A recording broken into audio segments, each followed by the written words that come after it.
Okay, here we go. Stand by. 3, 2, 1. The thinking atheist. It's not a person. It's a symbol.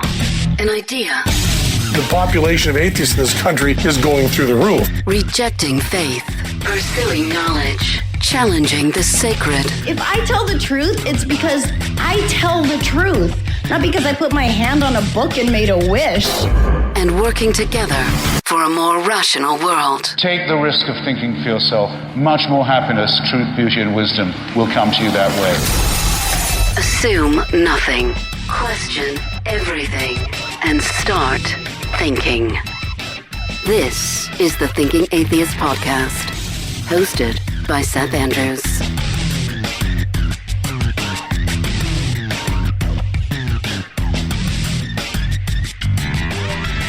Last time I saw my special guest, it was in Los Angeles. This was way before COVID. How many years ago, Cara? Do you remember? 5, 6, 7 years, something like that? I remember it because I like there were a lot of photos that were taken. This was when we were on stage, right? Yeah, we were doing some speaking event, and there's actually a photograph, I think, on my website where it's you, me, Matt Dillahunty, and I'm sitting next to you, and here you are, this scientist, and I'm like just this dude, but I looked credible because we were sitting next to each other. I thought, oh yeah. And I don't, because I'm wearing like a Rancid t-shirt. Cara Santa Maria, she is a science communicator. She hosts the Talk Nerdy podcast. You may know her as well from the Skeptic's Guide to the Universe podcast. She has degrees in psychology, philosophy, biological science. She focuses heavily on neuroscience. She's still living in Los Angeles, Cara? I'm not actually. Well, I am. Like, my house is in Los Angeles. My life is in Los Angeles, but I'm in Florida for a 1-year internship, which is the last year of my PhD program. So I've got just under 5 months left out here in Fort Lauderdale. Florida. I'm very sorry for your loss. We're going to come back to Florida in just a second. You may have seen Cara on, I don't know, tons of shows. National Geographic Channel, and she's on the Netflix series Bill Nye Saves the World, and she's talked to pretty much everybody. So I'm going through, doing my due diligence. I know everybody brings this up because it's on your freaking wiki page. You're a singer? How did I not know this about you? That should be past tense, like in a major You were way. a singer. You were a singer. When I first went to college, actually, I studied vocal jazz performance and then switched majors partway through and ended up doing psych and philosophy in my undergrad. I loved singing. I was a really competitive jazz singer in high school. And like I said, I got into it at the university level too. I went to a phenomenal music school called the University of North Texas. It was like the first, I think they offered the first PhD in jazz studies like in the country. But what I found was that studying it academically sucked a lot of the joy out of it for me. Isn't that the way it often is? Right. Yeah. And so, I wasn't enjoying, I like music theory, but I don't like that much music theory, and I can't play piano to save my life, but as a vocalist, people may or may not know this, but the treble and bass clefs are the same as on a piano, and so it's, vocal music and piano music are the same. You read them the same way, and so a lot of vocalists play piano because it helps you to learn music and compose and accompany yourself. But I cannot play piano to save my life. And it's a requirement of every vocal degree. And I don't know, I was just frustrated and not having fun anymore. Okay. Right. Well, I felt the same way when I was I was learning English literature, and I remember I'd go in there and they would just literally drain the lifeblood out of everything we were studying, and they wanted us to dissect it. And you know what? Broadcast was the same way. You'd go to the classroom and it was just like, oh God. Sorry, digression. Is it true that you auditioned once for American Idol? Is that true? I did when I was like 16 years old, I think. Come on. You got to tell me that story in a nutshell. Come on. It was season 2. So it was a brand new show. And Kelly Clarkson had just won the first season. Of course, she was something of a hometown hero. I also grew up in Texas. I was from a different part of the state than she was. I think she was from like Beaumont or Burlington, or I can't remember, but something with a B. And I grew up in Plano, which is a suburb of Dallas. But I definitely remember it was while I was still studying music in college, having to take not take time off. I mean, let's be real. I was skipping class to drive down to, I think it was in Austin, to do these different auditions. And I kept getting callbacks, which was really exciting, but also I'd be like, oh God, I have to miss more school. So, I would audition in front of some producers, and then they would give me a slip that was like, okay, come back and we want to see you again. And then eventually I worked my way up the chain. It was like 4 or 5 different auditions. And finally I auditioned in front of the main people. Back then it was like Simon Cowell and Paula Abdul, and I don't remember. You sang before Simon Cowell and Paula Abdul. No shit. Really? Yeah. I was a child though. And that's the thing. Like I was 16. I had a zero confidence, stage presence. All the things I learned from working in television for years and years and years in my mid-20s, I didn't have any of that yet. So I was like, my voice was shaky, and all the TV cameras scared the living piss out of me. I'm sure. And they didn't advance me beyond. I was one step away from like, I'm going to Hollywood. That was the last audition where if they had given me the go ahead, I would have been like in the crop of 30, but they cut me during that audition. And I can see why. I don't think I was a terrible singer, but I had zero stage personality. I was just really timid and scared of all of the production. But can you imagine how the trajectory of your life might have changed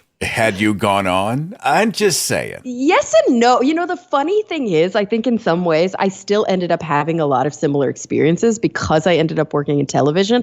But also, you're right. As a singer, I mean, look at Kelly Clarkson. She's like crazy famous. Yeah. But there was also a lot of, I think, legal ownership rights kind of struggles and frustrations for a lot of those early American Idol stars. I think my season was the season that, oh gosh, what was his name? It was Ruben Studdard and the redhead kid, Clay Aiken. Clay Aiken, yeah. So it was Clay Aiken. He sang that creepy song about being invisible and in your bedroom. I remember that was right. Yeah. So put it that way. Like if I had done well, maybe. I mean, the best case scenario is I would be Clay Aiken right now. Yeah, I see you once. You're like, hello, Los Angeles. Woo! Yeah.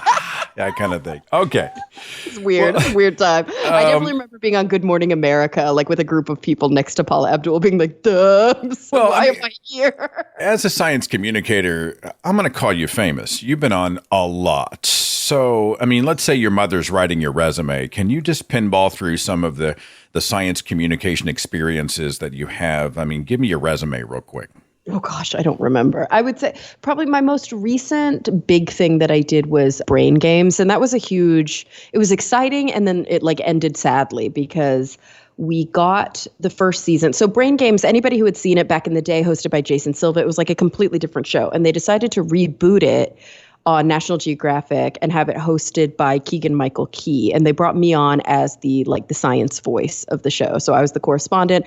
I filmed for months all of these field packages leading up to the in-studio portion of the show where we had like celebrities and they did a bunch of games. And so my role was really to host and be involved in the production of all of these field packages and then throw to them with Keegan on stage and sometimes with the celebrity guests as well.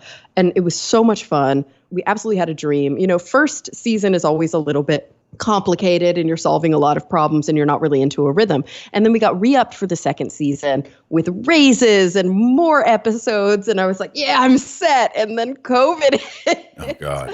And so it was horrible. I remember they kept pushing it back like, okay, we're trying to get a handle on this with the live audience and stuff. Don't worry. We're going to push back filming a week. Okay. We're going to push back filming a month. Okay. The show's canceled. Well, I remember I was hooked on the early episodes of Brain Games. And I mostly came away with how I so often can't trust my brain. I remember watching an episode on memory and eyewitness accounts, right? And they set up this hypothetical, somebody, mugs another actor and people are asked for the details. They had on a red jacket. No, it was a white jacket. It was a blue jacket. He was tall. He was short. And I was like, oh my God, one of the most terrifying things to me now is eyewitness testimony in a court of law. Kind of thing. Oh yeah. It's completely unreliable. And back when they were doing those episodes that again were hosted by Jason Silva that had like a little bit of a different format, I was also actively deep in my SciComm career. So it was not uncommon for me to come on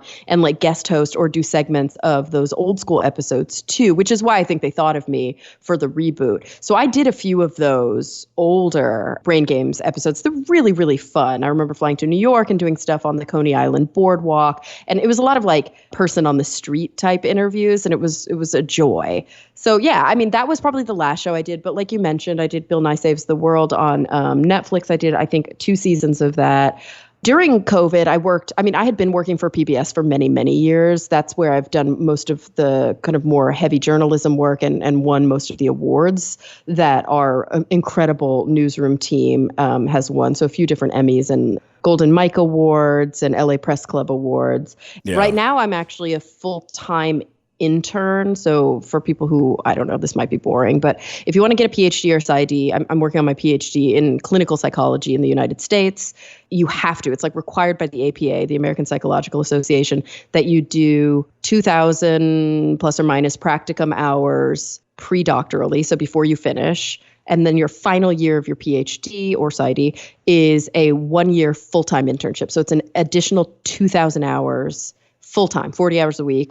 And so that's why I'm in Florida right now. Okay, well, it's funny because I was looking at it's doctoral dissertation, existential hermeneutic, phenomenological investigation of the psychological experience of electing to die with medical aid. Jesus Christ, Cara. I mean, so all right, are we talking, if I was to distill that down for the rest of us who aren't pursuing a PhD, is this the psychology of taking control of death decisions? Does it relate to medical aid and dying? I mean, spell it out using a few syllables for me here. Yeah, so small words.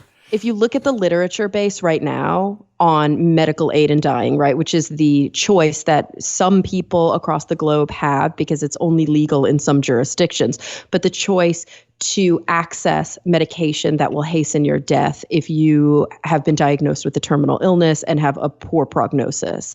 So in the US, there are 11 jurisdictions, so 10 states plus Washington, D.C., where it's legally sanctioned to die with medical aid. California is one of them, and that's where I usually live. So I was really curious about this process because I work in end of life and cancer and existential issues from my clinical perspective. So from a research perspective, I was like, okay, medical aid and dying is something that's really fascinating to me. It's also something that I have a strong personal conviction about. So I want to look at the literature and see where the literature is. And what I found was that most of the writings, and it's getting better because more and more people are talking about it, but most of the academic literature, the published writings on this, either come from like Scandi countries where it's been legal for quite some time and they even have legal euthanasia, which we don't have in the US, or Canadian writings, which also have euthanasia as legal there as well. And the ones that are US centric, the literature tends to be from the perspective of caretakers, so family members, or providers, doctors, nurses, chaplains, what have you. Very few papers that are written from the perspective of the person themselves that are, grappling with this decision to die with medical aid. So I decided, there's this big obvious gap in the literature. I want to interview people who are actively pursuing this path or grappling with whether they want to pursue this path and ask them about their experience. Just what is it like? What are you struggling with? What has come easy? What has been very difficult? How do you feel? How do the people in your life feel? How do they think you feel? And I just go very deep with these individuals. And it's a tough approach because the N, as we call it, the number of participants is very, very low, of course, because it's a very small group of people to begin with. And then if you want to talk to them about something so heavy, some of these people are too sick to talk. Some of these people are like, obviously this is very personal. And so far, I've only gotten 3 people that I've been able to do really big deep dives with. I'm looking for 2 more. I'm hoping to get at least 2 more before I finish the dissertation. It may not happen, and we may just have to say, okay, this is what it is. So it's a very different approach to science than the classic quantitative approach, which is let's collect a bunch of data and look for trends in the data. All those words, phenomenological, hermeneutic, existential, what they're describing is a qualitative approach to data collection where I'm going deep with only a few people. So I can't say this is truth that applies to all. But what I can say is here are some really important, very humanistic details of what this is like for these people. Back when my father was near death, I became fascinated by medical aid in dying. I read a book called Final Exit, and it was talking about this sort of underground and a huge, in my experience, all of the objections to medical aid in dying, death with dignity, having some control over your exit, I can't think of an exception, all have been religious, right? You're playing God. Yeah. Even the ones that say it's a slippery slope and we're going to have death panels. And, when you turn 70, it's going to be like Logan's Run and they're going to send you off and that kind of thing. Yeah. And I'm struck by that. And, there you are now in Florida. If you bring up, hey, I'd like people to have control over how they go out, the reactions you get are what? Well, Florida is interesting because it's not legal here. And, my research is tied to my PhD program, which is back in California. Florida is my internship. And so, but what's interesting is that, my internship is complex here. I work in a community-facing psychology clinic, and I have half of my caseload is in a clinic that's a gerontology clinic. So I do work with older adults here. And then 25% is kids, 25% is adults. And because of that, I supervise a lot of trainees. I do a lot of didactics and I teach here. Like there's all these different components to the internship. It's quite lovely and well-rounded. But I've been able to give talks on this topic, right? Because it's an area that I'm slowly developing more expertise in. And it's been fascinating to see the discomfort or the pushback, or in some cases, the immediate why don't we do that? Look at how we treat our pets. Why can't we treat grandma that way? So it's been really interesting to see the perspective from a place outside of California where, don't get me wrong, there's still quite a bit of pushback and a lot of what we call conscientious objection among providers, which is totally legal. They're allowed to conscientiously object. But I do think there's more of just kind of a general, I guess, philosophical or ideological acceptance in California, which makes sense considering the political climate. And Florida is kind of the opposite of California when it comes to the political climate. I think there's a stigma. I just I'm doing a feature on my second podcast that talks about an experiment in the Netherlands. And there was a college campus that was trying to get students to focus on life and death and making the most of the moments between birth and death. And so one of the college chaplains actually dug a grave. And you can go and you can sign up to go lie in the grave for like a half an hour just to look up at the sky from 6 feet under and reflect. And it's supposed to help destigmatize, because apparently the Netherlands are much like the United States. They just don't talk about it. When nobody wants to talk about, dying and the process of dying and the ritual of dying and what are we going to do? Has that been your experience? Do we have a phobia about death? 100%. And what's so interesting about the Netherlands is that, yes, they are a Western society. So culturally, you do see a lot of congruency, although they are in some ways significantly more progressive than the United States politically or ideologically. It's still a Western society, meaning that it's been patriarchal, right? White male dominated, white supremacist society, all of these things that we think about. And I do see significant differences when I'm looking into cultural diversity when it comes to death. Within indigenous cultures or more Eastern cultures, their views of death can be wildly different. But I do agree with sort of the Ernst Becker view, which is that we are a death-denying society. And working on our mortality salience can also help us work on our psychological resilience, our comfort, and really get the most out of life. People ask me all the time. I work with people who are dying all the time, and they're like, "Oh my God, this must be so depressed." How do you handle it? It must be so hard. All this vicarious trauma, blah, blah, blah. And I don't know. I don't feel that way. For me, working with people who are dying is very life affirming. And there's so much depth and reflection and authenticity. And I live every day because I know that tomorrow might not be guaranteed. I also want to point out, though, that what's interesting is that the Netherlands also has some of the most progressive, permissive, I don't know how you want to put it, laws with regard to hastening death.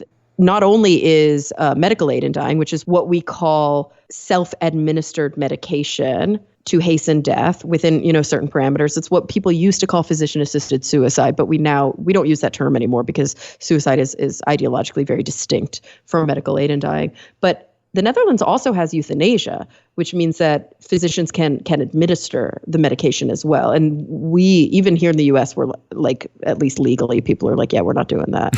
So it is interesting that they are in some ways very similar to the US in terms of their relationship with death, but in other ways kind of farther ahead in terms of how they treat their ailing and aging population. Totally didn't mean for this to become like it's not a show about death. I'm just saying. Well, but this is like where my head is at all the time. No. Sorry, we probably will be going And there. hearing you talk about, and because it's been on my mind, I'm friends with David Warnock, who was diagnosed with ALS 3 years ago. And he runs a website called Dying Out Loud. And he left everything that he was doing to go and rack up as many experiences as he could before the end. His body deteriorates and, he's on the clock. And, he just said outright, when the time comes, I would like to go with some dignity on my terms. And the expectation is, and I will get off of death here in just a second, but the expectation is that the people who choose medical aid in dying or whatever are going to become more stressed out.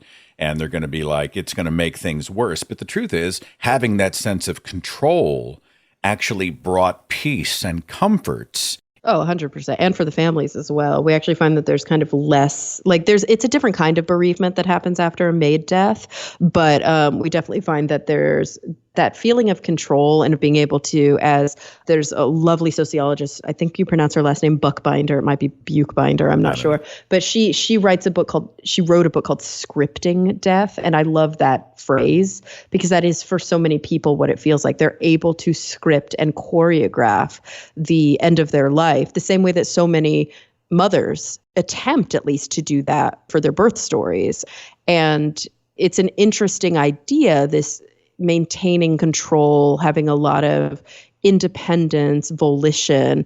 It can be for some people quite dignified. And it's interesting that your friend, of course, has ALS, or motor neuron disease. That's probably the second largest group that utilizes medical aid in dying. The first, of course, is cancer, because cancer, just the nature of the disease course, lends itself to medical aid in dying quite well. You need a 6-month or less prognosis.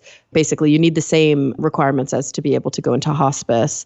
And with cancer, very often there's a slower decline and people can sort of plan in that way and they still have capacity. And you see that to some extent with ALS, although it's more complicated because you have to self-administer. So they have to get the timing right, where they still have some motor function to be able to self-administer.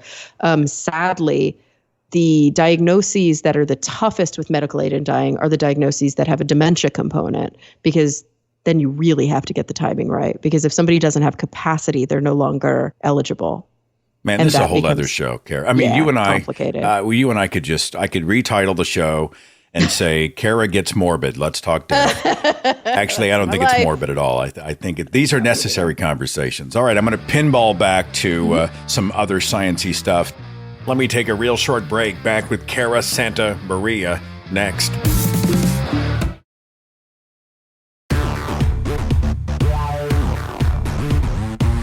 This show comes out 2 days early and is totally commercial-free to my wonderful, lovely, supportive patrons. Thank you so much for being a patron, or at least considering becoming a patron. Patreon.com/Seth Andrews. Talking here with science communicator Cara Santa Maria.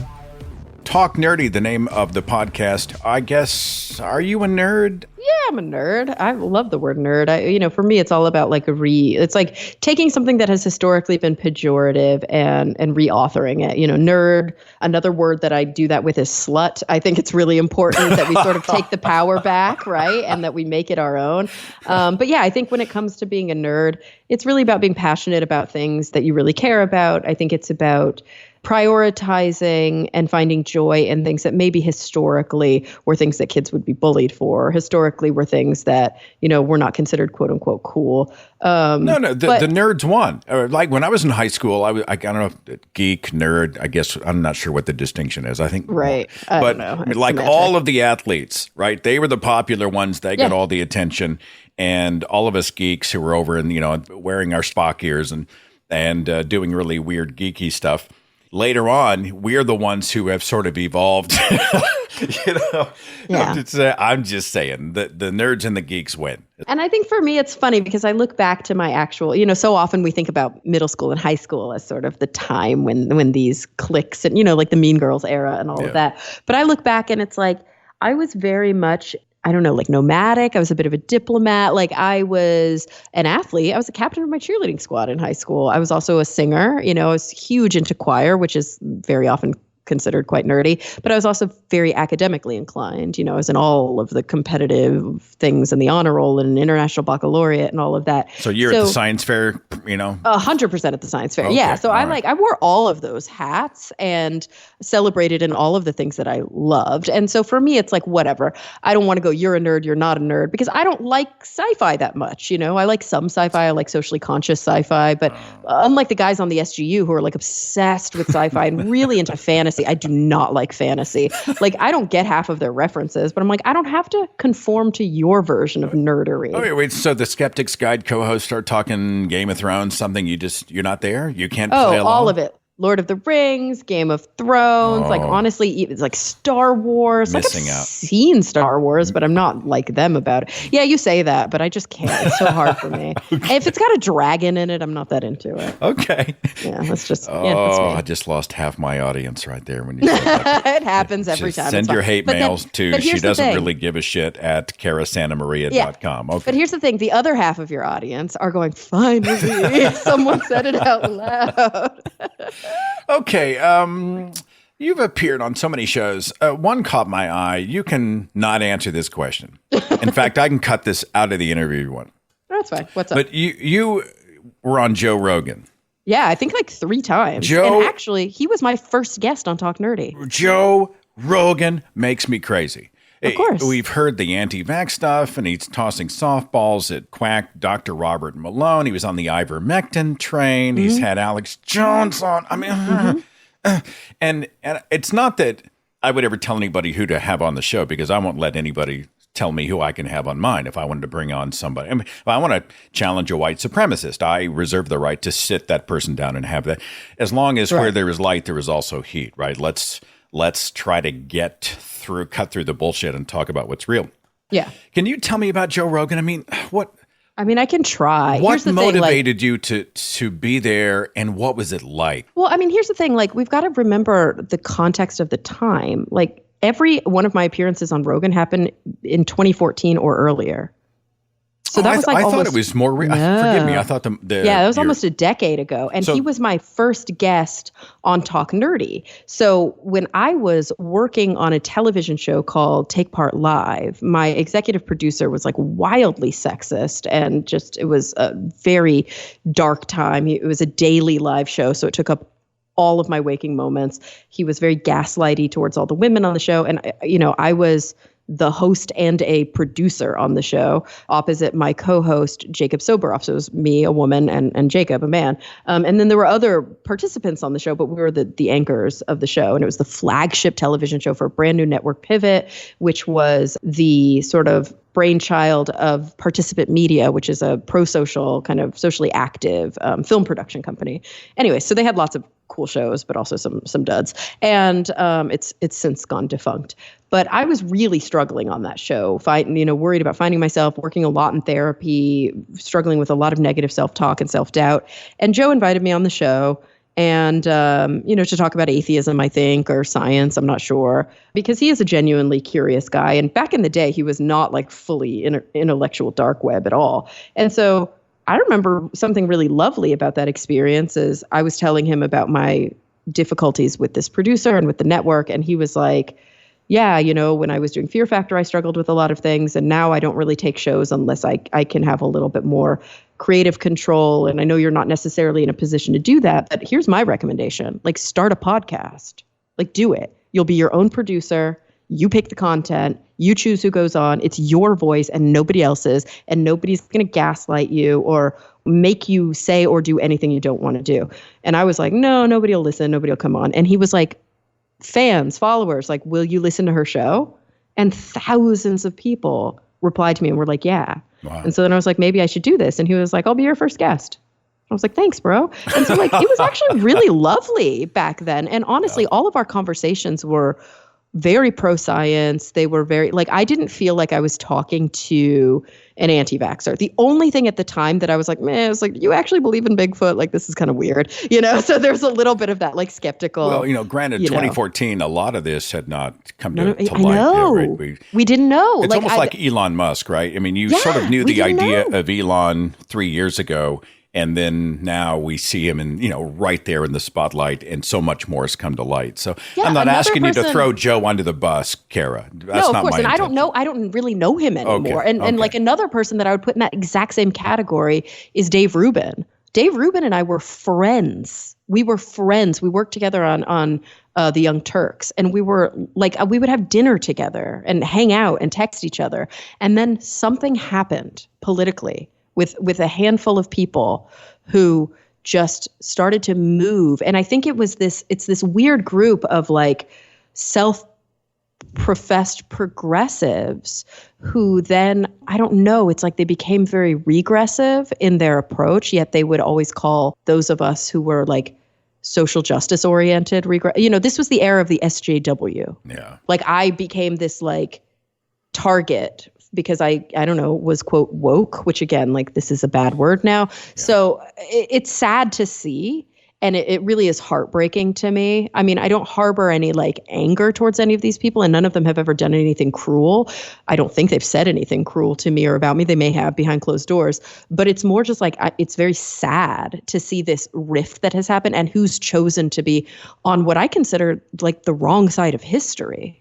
Talking here with science communicator Cara Santa Maria. She is host of the podcast Talk Nerdy. She's co-host of The Skeptic's Guide to the Universe. Why is science so freaking political? I just don't get it. If a piece of science, a piece of data comes forward that says this will help make us safer, it seems like the United States immediately makes it a referendum on freedom. Somebody said that if they found out that breathing oxygen was medicinal, people would hold their breath until they die.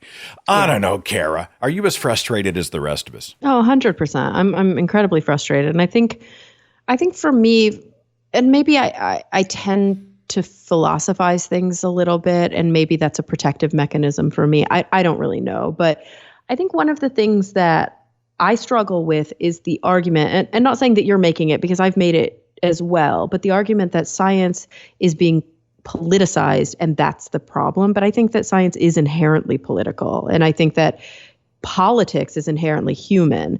And so I don't think that the problem is that people are ideologically driven and they see certain scientific choices or scientific outcomes as either in keeping with or in conflict with their ideology. I think that has always been the case.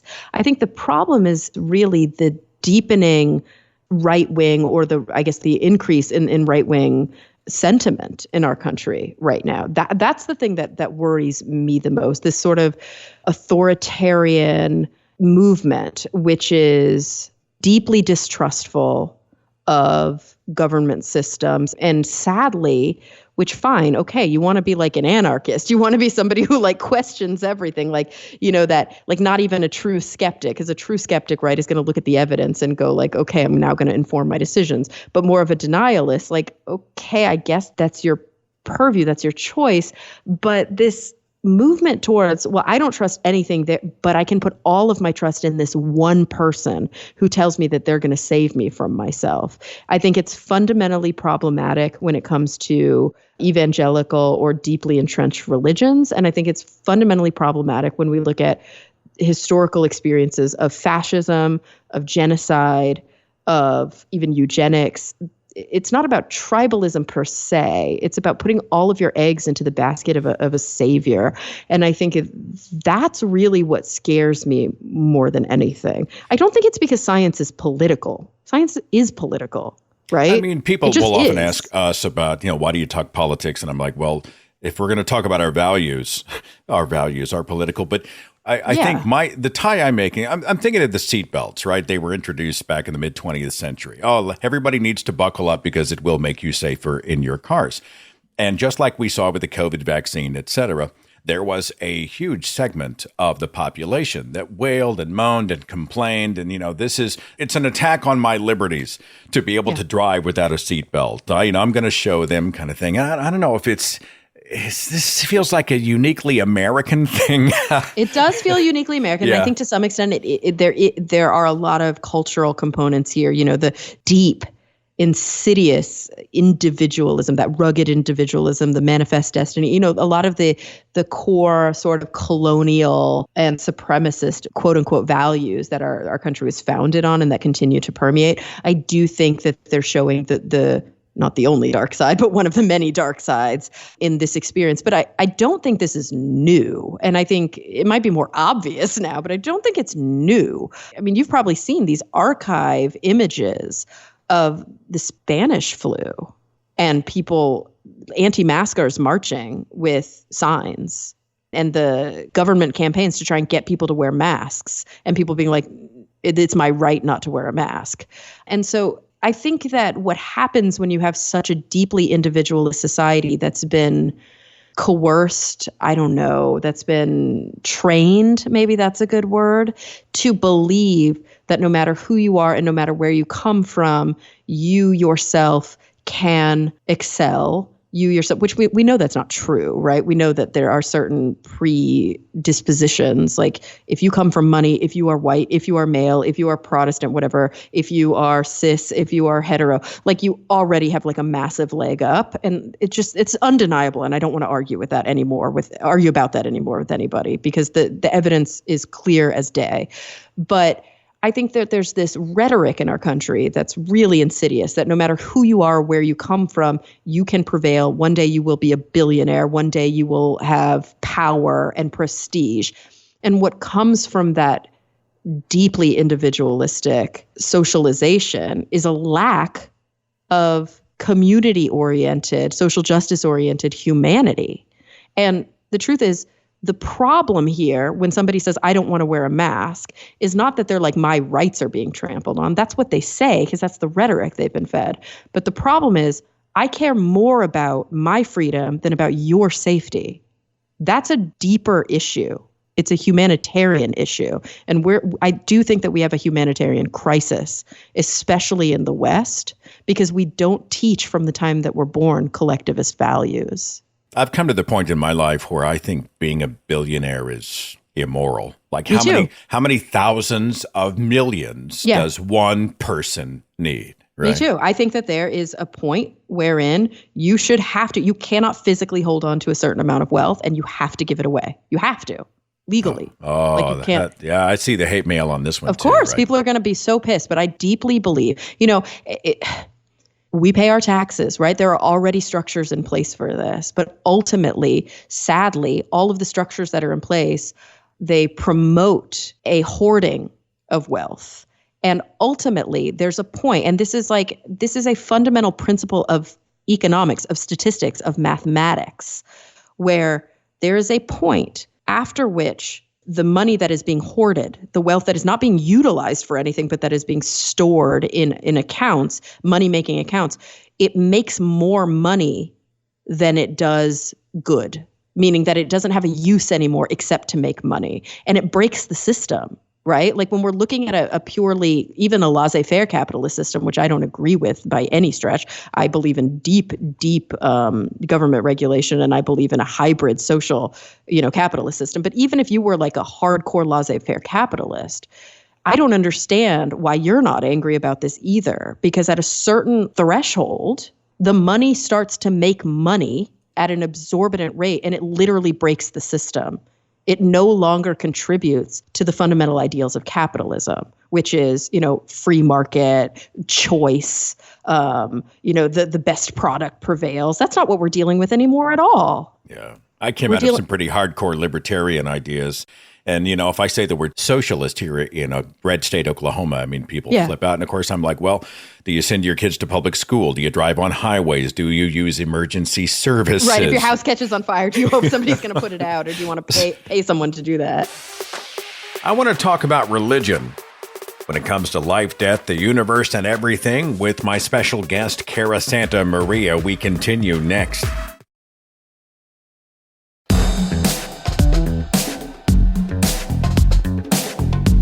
Special thanks to my guest this week, speaking with Cara Santa Maria. She is host of the Talk Nerdy podcast and co-host of The Skeptic's Guide to the Universe. Well, you mentioned authoritarianism. So much of this, I think, is rooted in fundamentalist Christianity, which I think is an authoritarian model to begin with. People respond to the authority with a capital A. They are instructed, encouraged to have blind faith, to follow a shepherd, whether it's a god or a I don't know, a televangelist, a local pastor, counselor. I mean, they're primed. So when a savior figure comes along, and I've got to mention Trump, but whoever, some sort of a DeSantis. Yeah, I mean, it's right. And they weaponize the name of God, and they're like, I'm here, and it's manifest destiny, etc. There is something about this particular demographic that they're like, oh, my savior figure has arrived and they're going to solve all my problems. And so they can just sort of flip that switch and line up lockstep. It's crazy. Yeah, and I don't even know if I would say it's like a particular demographic. Maybe, obviously, we can point to it, right? We can like do Gallup polling and we can say these people. But I wonder if that's actually fundamentally human, this way of being, and then that some people have kind of pushed past it. I don't really know, but one thing that I do know, because, and I'm going to take it back to death. I'm so sorry. So I identify as an existential psychologist. I can't technically call myself a psychologist for 5 more months, but I practice existential psychology. And one of the people who I read quite a bit and who has been very influential in the way that I practice psychology is a man named Irvin Yalom, who's sort of like the American father, as it were, of existential psychology. He was actually a psychiatrist at Stanford.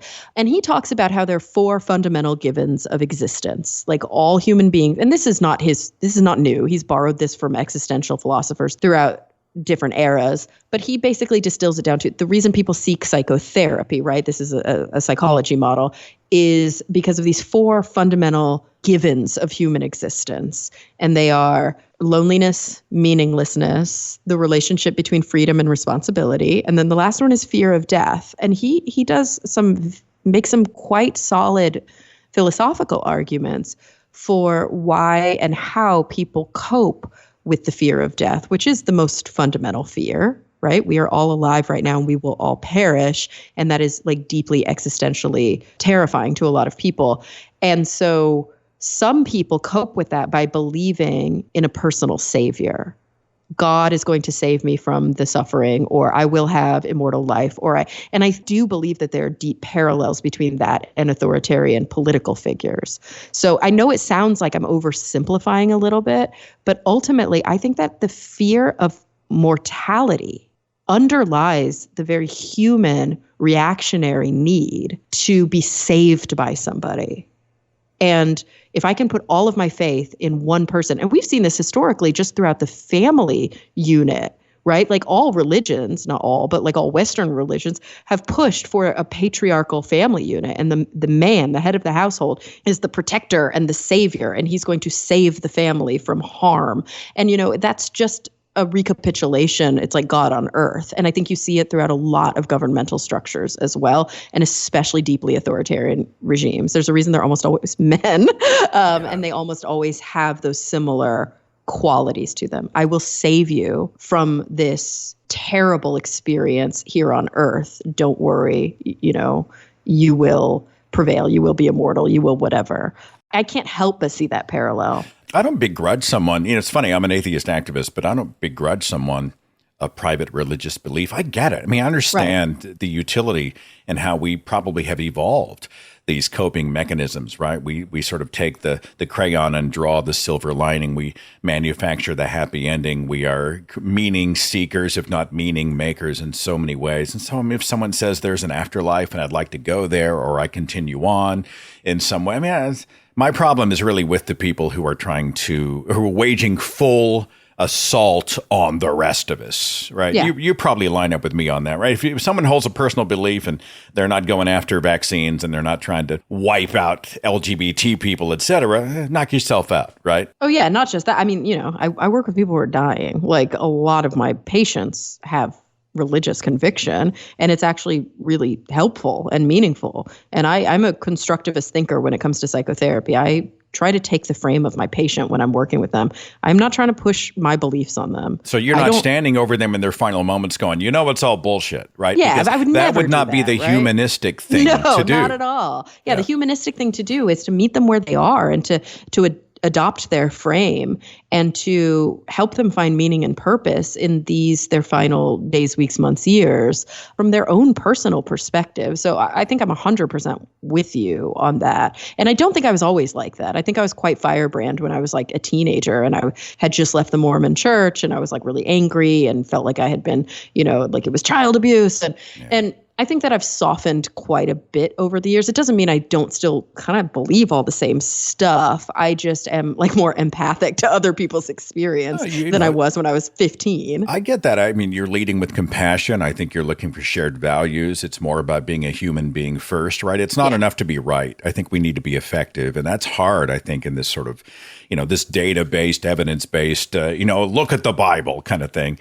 Yeah, it's the biggest problem I have with the skeptic community. And, I'm deep in the skeptic community. I'm one of 5 on the Skeptic's Guide to the Universe, which is arguably one of the most popular skeptic podcasts. We attend skeptic conferences, but we also basically have our own skeptic conferences and lots of, and not because of me, like I joined the show way after it was well established, but even with some of my co-hosts and all of my co-hosts from time to time, but definitely within the community itself, like there is head bumping about this because I am not a logical positivist. I do not believe that science is the one thing that is beyond reproach. I do not believe that if everybody just converted to the Church of Science, that the world would necessarily be a better place. I just don't think that's a very humanistic view. And I think that it ignores, again, the thing we talked about earlier, it ignores the fact that science, even the scientific method, is inherently political and has been practiced, has been utilized for so long by colonialist, supremacist individuals to further a colonialist, supremacist agenda. Now, the method of science is beautiful, but nothing happens in a vacuum. It happens because of people. And there are a lot of harms that have been done in the name of science. Well, I've seen the memes out there. They're like, if religion went away tomorrow, it'd be kumbaya, right? We'd all be a John Lennon concert. And I'm just like, no. And we have so many evolved tendencies. Hell, tribalism alone. Right. Yeah. How would you like it if Richard Dawkins became the head of the next movement? It's like, no, thank you. Yeah. Like, I don't think that there's anything inherently moral in thinking scientifically. I think that the moral component is one that we have to grapple with. I don't think there's anything inherently moral in thinking religiously either. I think that is our core philosophical challenge. It's our humanistic challenge is to identify our moral stance and to live by values that matter to us. But this weird kind of argument like between religion and science has always kind of baffled me because it's missing the humanistic component altogether. How many cans of worms can you open up on a single show, Cara? I know. That's what I do. I don't know. I'm an enemy of fundy religion. And I do think that if we were to wipe them out tomorrow, the world it'd be a net positive for the species. Interesting.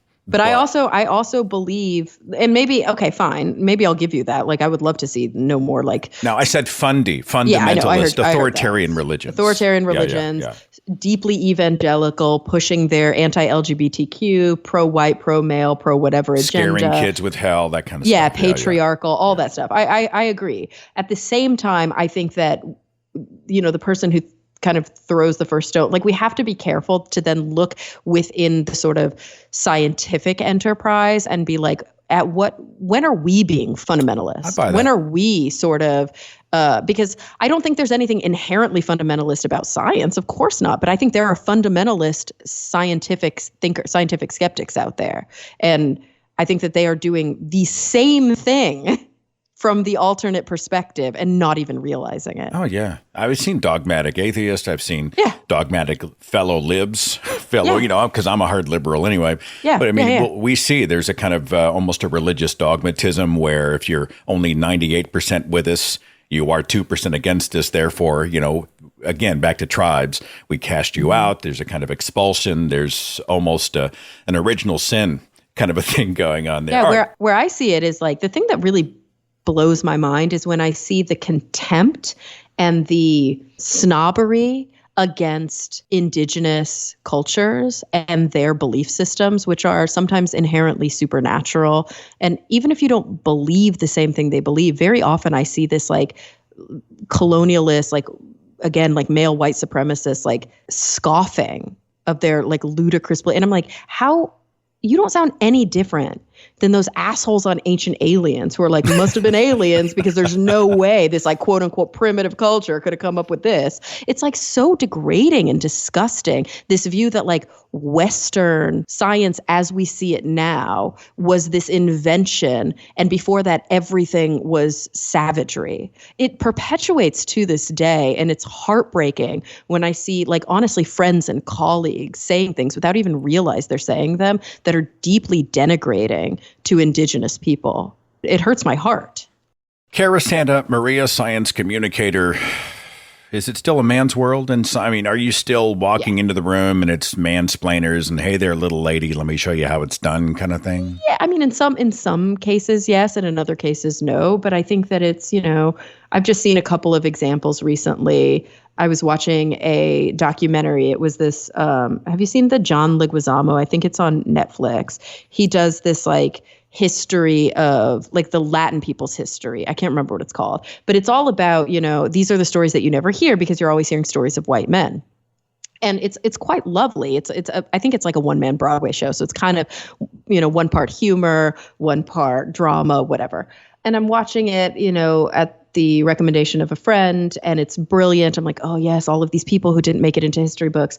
And then I'm like, literally every person he's talking about is a man. Literally, there's no female perspective whatsoever in this conversation.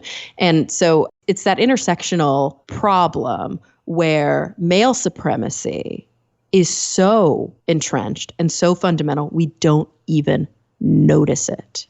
Like I was getting into an argument with a guy recently about femicide, about violence against women and crimes that are perpetrated against women. And when you look at the numbers, I mean, they're astounding, the number of women who are victimized at the hands of men. And we don't call that a hate crime. It just is a crime. It's so fundamental. It's so normative that we don't even recognize it. And so until those things start to change, yeah, it's a man's world.